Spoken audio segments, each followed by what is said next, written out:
Hello friends, welcome to our channel an easy way. और मैं हूं संदीप कुमार। आज से दोस्तों हम एक नई शुरुआत करने जा रहे हैं।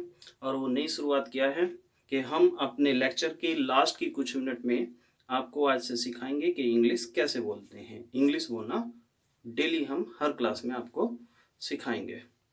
तो कल हमने किया था प्रेजेंट इंडेफिनिट, आज नंबर है प्रेजेंट कंटिन्यूअस का।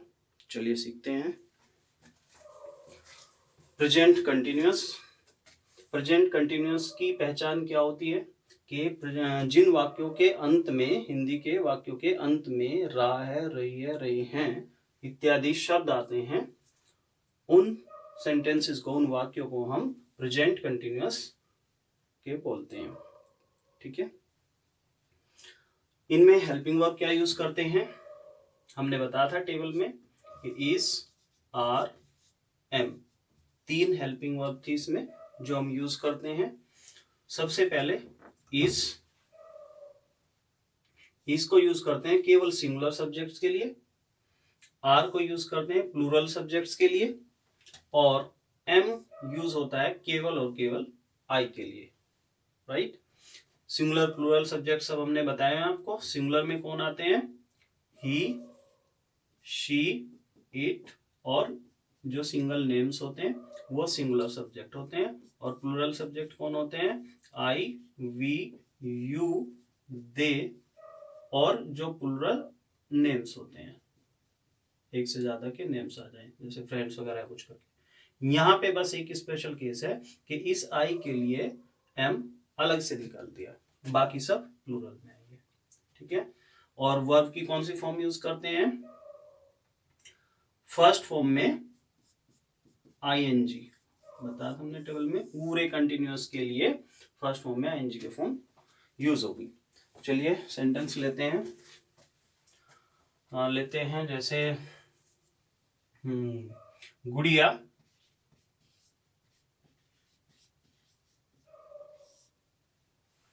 आज मिष्टी के साथ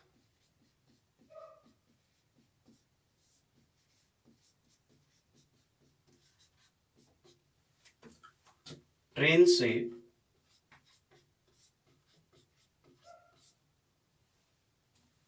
दिल्ली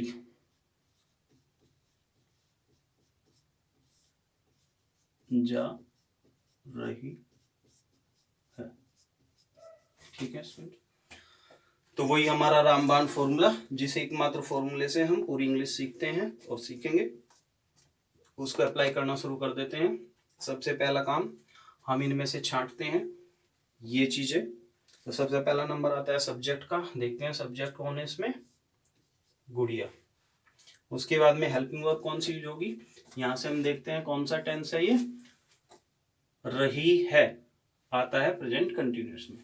अभी हमने यहां तो लिख दिया कि भाई ये प्रेजेंट कंटिन्यूअस है और उसमें ये पहचान होती है, लेकिन जब आप को कहीं सेंटेंस पहचानना होता है, बनाना होता है, इवन इंग्लिश में लिखे हुए सेंटेंस को पहचानना होता है, तब ये आपके पास नहीं होता। आप हिंदी के सेंटेंस को इससे पहचानेंगे। अगर लास्ट में रही है तो समझ लेना ये प्रेजेंट कंटिन्यूअस है। और अगर इनमें से कोई लेटर मिलता है आपको, कोई वर्ड और हेल्पिंग वर्ब की फॉर्म में और आईएनजी वाली फॉर्म मिलती है, तो दोनों के कॉम्बिनेशन से पहचानेंगे कि ये प्रेजेंट कंटिन्यूअस का टेंस है।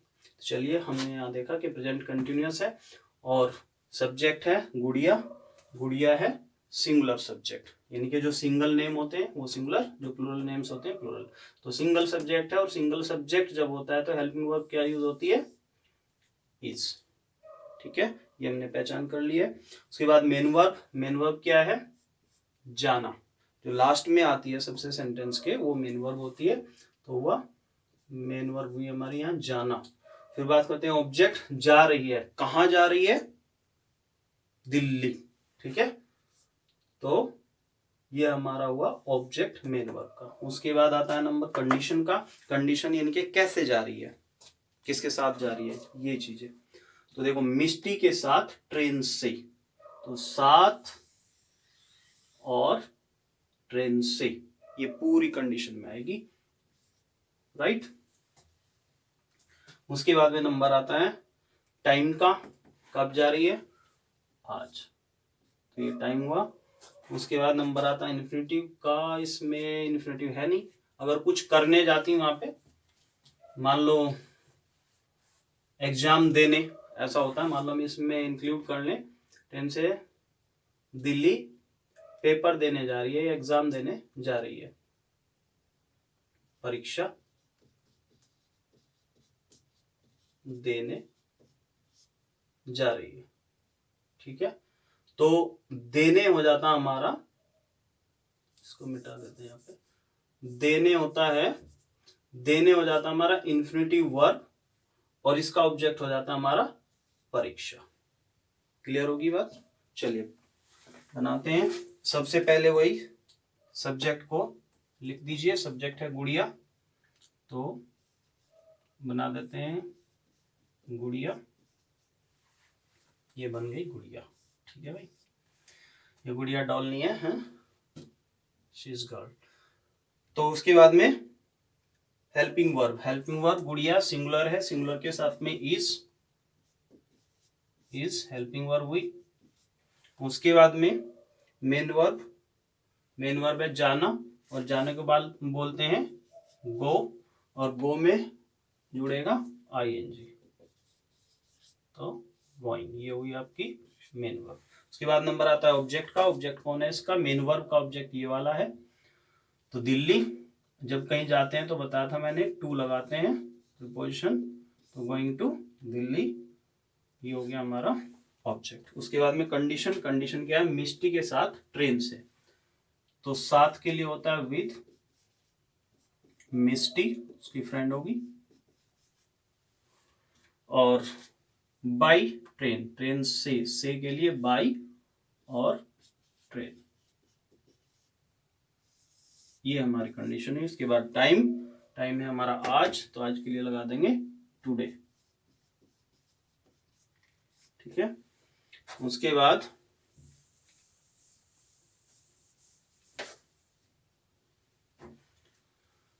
आपका नंबर आता है इन्फिनिटिव वर्ब का। इन्फिनिटिव वर्ब है देने, देखो परीक्षा देने, देने में कई बच्चे यहाँ पे लगा देते हैं गिव, गिव नहीं होता। आप एग्जाम देने जाते हैं उसको बोलते हैं टेक, एक्चुअली आप एग्जाम लेने जाते हैं, परीक्षा हमें देते हैं परीक्षक जो हमें पेपर कराते हैं। ठीक है, तो हम यहाँ पे लगाएंगे टेक। तो मैंने बताया था इन्फिनिटिव का इलाज क्या है कि टू प्लस वर्ब की फर्स्ट फॉर्म, हमेशा हर सेंटेंस में यही इलाज होगा, जिसके पीछे नानी नहीं लगेगी। तो टू टेक इन्फिनिटिव वर्ब हुई, और क्या टेक? परीक्षा, यानी कि एग्जामिनेशन या exam, to take exam short में लिख देते हैं। ठीक है, ये इसका ऑब्जेक्ट हुआ। तो देखिए मैच कर लीजिए, पहले सब्जेक्ट, फिर हेल्पिंग वर्ब, फिर मेन वर्ब, फिर ऑब्जेक्ट इसका, फिर कंडीशन, फिर टाइम, उसके बाद में इन्फिनिटिव वर्ब और फिर ऑब्जेक्ट। करेक्ट हो गया, पढ़ लेते हैं। Gudiya is going to Delhi to with Misti by train today to take exam. Clear है, सेंटेंस कंप्लीट है। अब इस सेंटेंस को अगर हमें नेगेटिव बनाना हो, यानी कि गुड़िया नहीं जा रही है, नहीं वाला सेंटेंस बनाना है, अब हमें इसमें नॉट एंटर कराना है। आज गुड़िया मिस्टी के साथ ट्रेन से दिल्ली परीक्षा देने नहीं जा रही है, ये बनाना हो। तो नहीं अगर आ जाएगा तो मैंने बताया था नहीं का प्लेस कहाँ होता है? हेल्पिंग वर्ब के तुरंत बाद। तो यहाँ हेल्पिंग वर्ब है, क्या आ जाएगा? गुड़िया इज नॉट, ठीक है, गोइंग, और बाकी सेंटेंस पूरा सेम। उधर कोई चेंज नहीं होता, जो चेंज होते हैं बस यही चेंज होते हैं, ये समझने वाली बात है। इसके बाद में अगर ये आ जाए कि क्या गुड़िया, अब मान लो गुड़िया कंफ्यूज है कि वो एग्जाम देने जाएगी, नहीं जा रही है या नहीं जा रही है, तो आपने पूछा कि क्या गुड़िया आज मिस्टी के साथ ट्रेन से एग्जाम देने जा रही है, दिल्ली जा रही है, तो क्या अगर आ जाता है तो ऐसे सेंटेंस इंटरोगेटिव हो जाते हैं। और क्या का इलाज मैंने बताया था आपको कि हेल्पिंग वर्ब को उठाते हैं और सबसे स्टार्टिंग में ले आते हैं, तो क्या वाले सेंटेंस बन जाते हैं, बाकी स्ट्रक्चर सेम। तो हेल्पिंग वर्ब इसकी इज है, तो इज ले आएंगे हम सबसे स्टार्टिंग में, इज गुड़िया, यहां से इज गया, नोट अभी नहीं है, ठीक है, सिर्फ वो क्या जा रही है तो करेंगे, तो सीधे गए हम मेन वर्ब, जो चीज नहीं है उसकी जगह खाली, खाली लिखते सेंटेंस में ना छोड़ो, लेकिन वहां मैंने समझाने के लिए यहाँ पे छोड़ के बता दिया है ना कि नोट नहीं आएगा। अब अगर क्या के साथ में नोट भी आ जाए, ठीक है, जैसे क्या नहीं जा रही है, आप कंफर्म करना चाह रहे हैं जा रही है कि नहीं जा रही है, तो आपने पूछा क्या वो नहीं जा रही है, तो उसके लिए क्या करेंगे, इज तो स्टार्टिंग में रहेगा ही, इज गुड़िया, अब नोट यहां आ जाएगा, गोइंग, और बाकी सेंटेंस सेम। फिर आ जाए कि गुड़िया क्यों जा रही है, ठीक है, तो क्यों जा रही है, अगर WH टाइप वर्ड आता है तो मैंने बताया था कि WH टाइप वर्ड के लिए आपको सबसे स्टार्टिंग में ही उसको लगा देना है, और हेल्पिंग वर्ब साथ साथ रहेगी इंटरोगेटिव में। तो सबसे पहले हम लिख देते हैं इसमें वाई, और इज भी आगे ही रहेगा, इज, और अब गुड़िया गोइंग, राइट, बाकी से। अब कहीं अगर गुड़िया क्यों नहीं जा रही है, ये था क्यों जा रही है, अब है क्यों नहीं जा रही है, क्यों नहीं जा रही है, अगर ऐसा आ जाए क्या करेंगे, वाई एज इट इज, गुड़िया भी एज इट इज, बस यहां पे क्या आ जाएगा, not, and going as it is.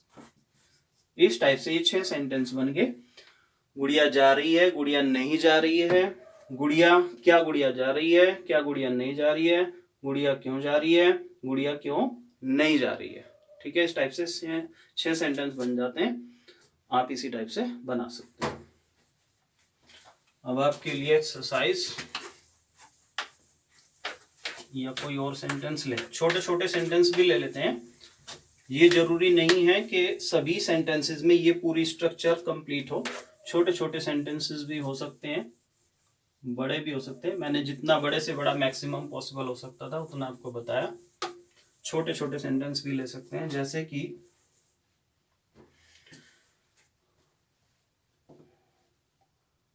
गुड़िया पढ़ाई कर रही है या स्टडी कर रही है ना, अध्ययन कर रही है, अध्ययन बोलते हैं, गुड़िया नहीं कुछ और ले लेते हैं, चलो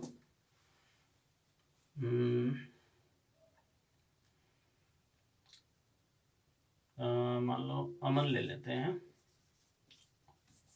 अमन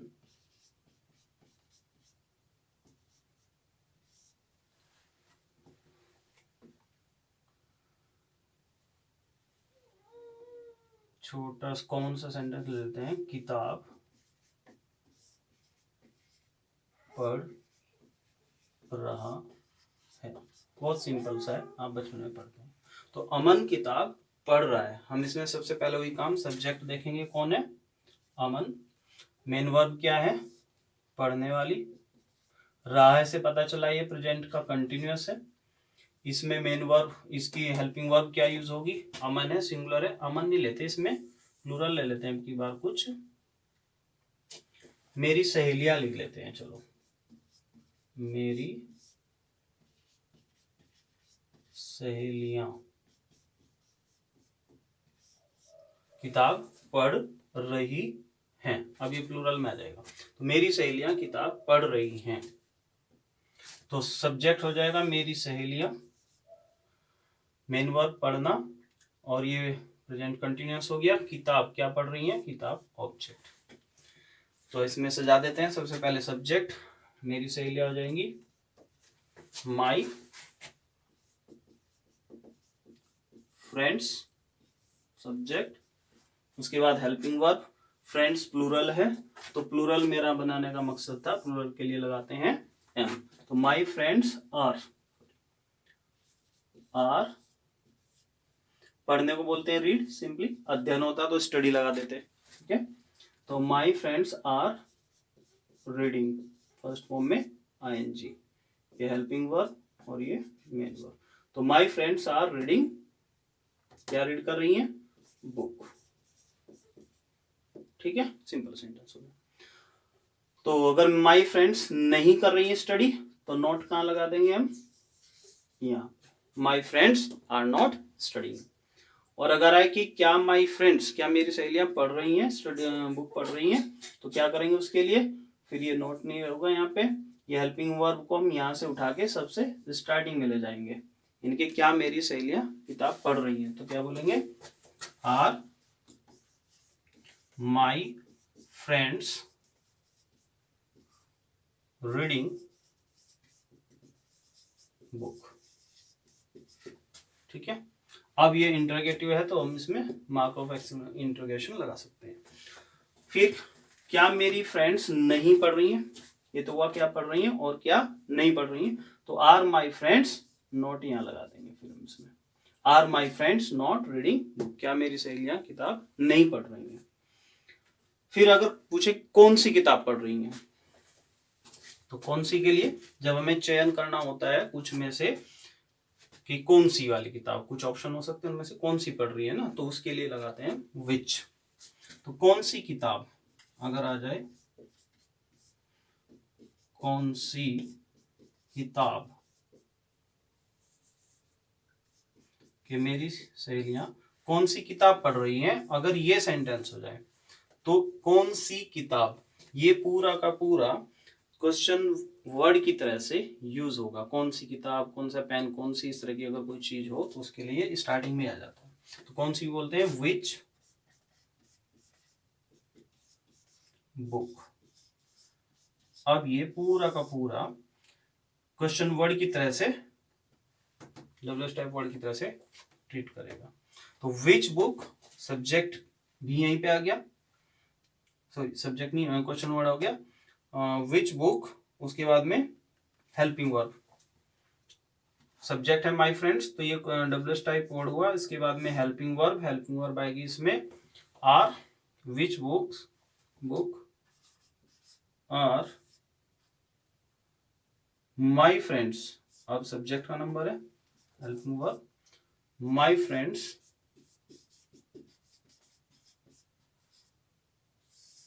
विच book are my friends reading, मेरी फ्रेंड्स कौन सी बुक पढ़ रही हैं ना, which book my friend are my friends reading. तो ये सब्जेक्ट और ये मेन वर्ब। ठीक है, उसके बाद में अगर इसका नोट बनाऊं तो which book are my friends not reading, अगर देखिए कौन सी किताब नहीं पढ़ रही है तो नोट यहाँ पे एंटर करा देंगे। तो फ्रेंड्स अब बात करते हैं इंग्लिश स्पीकिंग की। इंग्लिश स्पीकिंग के लिए हमें 4 बातों का ध्यान रखना है। सबसे पहली बात क्या है कि हमें ये देखना है कि जो हमारे हेल्पिंग वर्ब्स होते हैं इज, आर, एम, ये स्पीकिंग में इनको टाइम वर्ड्स बोला जाता है। दूसरी बात, जो हमारी फॉर्म होती है, हम वर्ब की फर्स्ट फॉर्म सेकंड फॉर्म ऐसे बोलते हैं, वहां पे वर्ब को एक्शन बोला जाता है।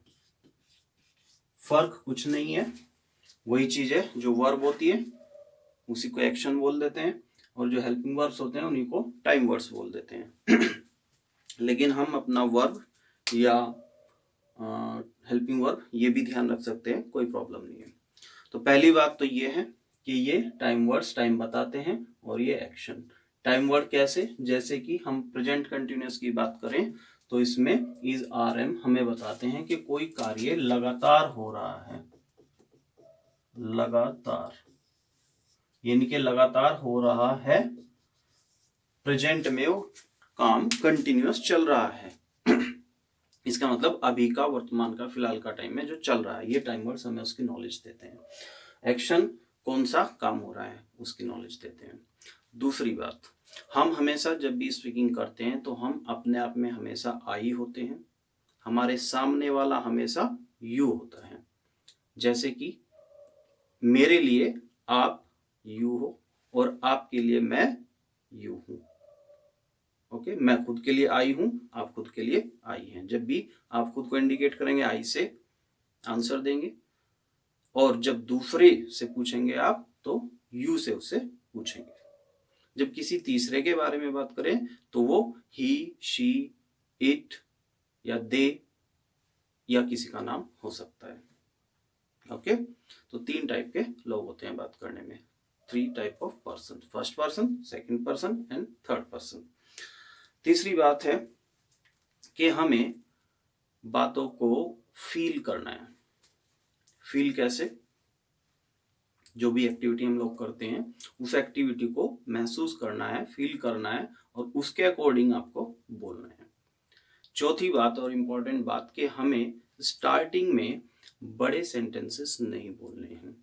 बड़े सेंटेंसेस बोलना मतलब बड़े एकदम से बहुत बड़ी बात को एक साथ नहीं बोलनी है। जैसे हम सेंटेंसेस में बना देते हैं, यहाँ तो हम सीखने के लिए बड़े बड़े करते हैं, लेकिन जब भी स्पीकिंग स्टार्ट करते हैं तो छोटे छोटे सेंटेंसेस।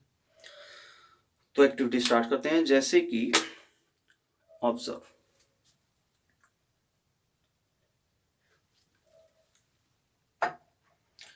कुछ लोगों को लगा होगा कि मैंने क्या किया, उनके मन में कुछ फील आया होगा, कुछ ने तो डायरेक्ट आंसर दे दिया होगा कि मैं पानी पी रहा हूं। कुछ के दिमाग में एक क्वेश्चन आया होगा कि ये क्या पी रहे हैं, या और तरह दूसरा टाइप का क्वेश्चन कि क्या आप पानी पी रहे हैं। तो इसमें हमें हमेशा क्वेश्चन पे फोकस करना चाहिए, अपने आप ही आंसर नहीं देना चाहिए। We have to be talkative, हमें बातों नहीं होना है, तो हम पहले हमारे दिमाग में क्वेश्चन आना चाहिए। तो क्या क्वेश्चन आ सकता है कि आप क्या पी रहे हैं। तो कैसे पूछेंगे अगर क्या से, कि आप क्या पी रहे हैं। जब क्या बीच में आता है तो व्हाट से स्टार्ट करते हैं। कैसे? व्हाट आर यू टेकिंग, पीने का बताया था। तो ये हम माइंड में सोचेंगे और बोलेंगे कि व्हाट आर यू टेकिंग। अब मान लो आपने मुझसे पूछ लिया कि व्हाट आर यू टेकिंग, तो मुझे आंसर देना है कि आई। अब देखो, जब आपने पूछा है तो यू से पूछा कि what are you taking, right. अब मैं आंसर दूंगा तो खुद को मैं आई कह के दूंगा कि आई एम टेकिंग वाटर। दूसरा क्वेश्चन हो सकता है कि आपको कुछ गैस हो गया, शायद पानी पी रहे, कि आर यू टेकिंग वाटर। जैसे मैं पानी पी रहा हूं तो आपने पूछ लिया कि आर यू टेकिंग वाटर, तो मैं बोलूंगा yes I am taking water.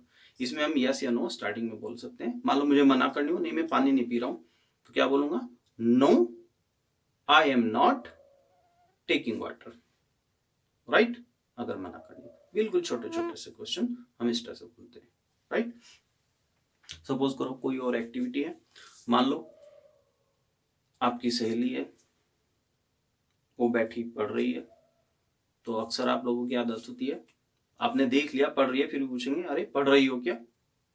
तो कैसे पूछेंगे? Are you studying. तो वो आंसर देगी यस आई एम स्टडिंग। और कई लोग छिपाते भी हैं कि नो मैं नहीं पढ़ रही हूं। तो क्या बोलेंगे? No I am not studying, right. धीरे धीरे से बोलिए। फिर अगर मान लो कह दिया कि यस आई एम स्टडिंग, मैं पढ़ रही हूँ, तो फिर आप पूछोगे क्या पढ़ रही हो, तो बोलेंगे व्हाट आर यू स्टडिंग। धीरे धीरे रुक रुक के ऐसे बोले, फ्लुएंसी तो बाद में बन जाएगी। तो वो आंसर देगी मैं क्या पढ़ रही हूँ। सपोज करिए मैं मैथ पढ़ रही हूँ, तो बोलेगी I am studying math. Feel करके बोलना होता है। तो जो एक्टिविटी हम कर रहे हैं उनको फील कीजिए और बोलिए इस टाइप से, ठीक है। सपोज मुझसे पूछेंगे आप क्या कर रहे हैं, तो बोलेंगे आई एम। आप पूछेंगे व्हाट आर यू डूइंग, आप क्या कर रहे हैं। व्हाट आर यू डूइंग, तो मैं बोलूंगा आई एम टीचिंग, ठीक है। अब क्या टीचिंग, मान लो इंग्लिश बोलना, तो आराम से लगा दो I am teaching English, right. अब आपके पास में एक प्रॉब्लम आएगी कि हम अगर ये सेंटेंस बोलें तो किसके साथ बोले। अरे आपके फ्रेंड्स हैं उनके साथ बोलिए। कहीं फ्रेंड्स तो 2-4 मिनट के लिए, 1-2 घंटे के लिए कभी मिलते हैं, बात होती है, कोई बात नहीं, उन्हीं में ट्राई कीजिए। और नई फ्रेंड्स हैं तो आपके घर में आपकी मम्मी पापा भाई बहन सब हैं। अब आप कहेंगे कि जी उनको तो इंग्लिश आती नहीं आती, कोई बात नहीं, आप एक सेंटेंस एक बार उनसे बोलिए और उसका मीनिंग भी बता दीजिए। सपोज करिए मुझे पानी चाहिए 1 गिलास, और आपने बोला कि mummy give me 1 glass of water. तो मम्मी को पता नहीं अब आपने क्या बोल दिया। आप उन्हें समझा देना कि इसका मतलब होता है कि give me 1 glass of water, कि मैंने 1 गिलास पानी मांगा कि मुझे 1 गिलास पानी दे दो। अगली बार जब आप वो सेंटेंस उन्हें बोलेंगे तो वो खट से आपको पानी का गिलास दे देंगी, पूछेंगे भी नहीं। उनको भी इंग्लिश आ गई और आपको भी इंग्लिश आ गई, तो धीरे धीरे आपकी कंपनी बन जाएगी। ठीक है, तो थोड़ा सा ट्राई करें। आज के लिए इतना ही। Thank you.